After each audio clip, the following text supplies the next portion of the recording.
Dans le cadre du PSE, nous avons cherché à répondre à deux questions. Tout d'abord, peut-on encapsuler dans un liposome une molécule spécifique, la catéchine ? Ensuite, quel effet de cette catéchine encapsulée observe-t-on sur des cellules animales ?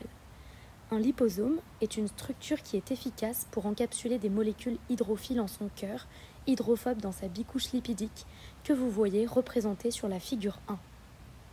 La molécule qui nous intéresse ici est la catéchine. Cette dernière, hydrophile comme on peut le voir sur sa structure, devrait donc être encapsulée plutôt au cœur du liposome. Cette molécule nous a intéressés car nous avons trouvé un grand nombre d'articles concernant les propriétés antioxydantes et anticancéreuses de la catéchine. En revanche, aucun ne se centrait sur l'élaboration de stratégies de protection de la catéchine contre une dégradation liée au milieu extérieur, telle que l'encapsulation liposomale. De là est né notre projet. Protéger du milieu extérieur, c'est aussi favoriser l'action, potentiellement antioxydante, de la catéchine sur les cellules. Nous avons réalisé pour cela une série d'expériences. La première d'entre elles était la synthèse de liposomes. L'étape 1 de cette synthèse consiste en l'introduction de phospholipides et de cholestérol dans du chloroforme. Des micelles sont alors obtenues. L'étape 2 est l'évaporation du chloroforme à l'aide d'un évaporateur rotatif. Les micelles se cassent et la bicouche lipidique se forme. Dans l'étape 3, on ajoute une solution de PBS, qui est un tampon salin. Cette solution contient également la catéchine à encapsuler. Celle-ci se retrouve piégée au sein de liposomes. On a vérifié avec un marqueur fluorescent qu'on pouvait bien encapsuler des molécules dans nos liposomes. Les liposomes obtenus sont souvent très grands, de taille inégale, et l'étape finale, c'était la sonication, technique qui utilise une sonde à ultrasons afin d'uniformiser la taille des liposomes et de les rendre plus petits, 100 nanomètres, une taille contrôlée grâce aux Zeta Sizer. Avoir des liposomes plus petits, c'est important ici, car cela permet de maximiser leurs chances d'être endocytés par les cellules et donc de libérer la catéchine dans ces dernières. Une fois la catéchine encapsulée dans des liposomes, l'étape suivante est de mettre ces liposomes au contact de cellules. En biologie cellulaire, on a réalisé deux expériences principales. La première est le passage cellulaire.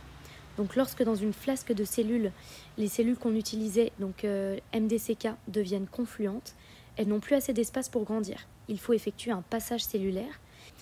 La deuxième expérience qu'on a réalisée consiste à mettre en contact la catéchine encapsulée et nos cellules. Voici en vidéo les étapes principales du passage cellulaire. On sort la flasque de l'incubateur et on s'installe au poste de sécurité microbiologique, non sans avoir observé au préalable nos cellules au microscope pour vérifier qu'elles recouvrent bien toute la surface tel un tapis de cellules. Si tel est le cas, après avoir enlevé le milieu, on ajoute de la trypsine pour décoller les cellules. L'image que vous voyez montre l'efficacité de la trypsine. La trypsine risque d'endommager les membranes cellulaires, donc on neutralise son action en ajoutant du milieu de culture afin de la diluer. On récupère dans un tube le contenu de la flasque et on centrifuge. On obtient après 3 minutes un culot de cellules que vous voyez ici au fond du tube. On enlève le surnageant que l'on remplace par du milieu neuf dans lequel les cellules du culot sont resuspendues. Et ces cellules sont ensemencées sur une plaque 96 puits, placée à l'incubateur pendant 3 jours. À notre retour, on prépare des solutions de catéchine diluées dans du milieu de culture, de 3 concentrations différentes. Cela est réalisé pour la catéchine encapsulée et pour de la catéchine libre. Ces solutions sont mises dans les différents puits de la plaque, selon le plan de plaque que vous voyez, avec un témoin, le milieu seul, et chaque concentration est testée en duplicat. 3 jours plus tard, on compte les cellules dans les différents puits, qui va nous permettre de voir si la catéchine a eu un effet sur la mortalité cellulaire. Avant et après chaque manip, on n'oublie pas de désinfecter sous la hotte. Passons maintenant aux principaux résultats obtenus 3 jours après la mise en contact entre la catéchine et les cellules. Concernant notre témoin, qui contient seulement du milieu de culture sans catéchine, on a observé très peu de morts cellulaires, on a un tapis assez dense. Pour les puits avec une concentration en catéchine libre de 0,1 mol par litre, on remarque beaucoup d'amas de cellules détachées au niveau des flèches jaunes, donc on a une mortalité assez importante, plus forte que celle du témoin. Quand la concentration est de 0,05 mol par litre en revanche, la mort cellulaire est légèrement inférieure à celle du témoin. À cette concentration, la catéchine a eu un effet bénéfique pour les cellules qui survivent plus longtemps. Pour la catéchine encapsulée, nous n'avons pas vu de grande différence avec le témoin en termes de mort cellulaire. En bilan, nous avons restreint via un critère de toxicité la gamme de concentration dans laquelle il est intéressant d'utiliser la catéchine. Des tests ultérieurs, par exemple, de mesure de la production d'espèces réactives à l'oxygène permettraient, en se basant sur ces concentrations, d'établir le potentiel antioxydant de la catéchine.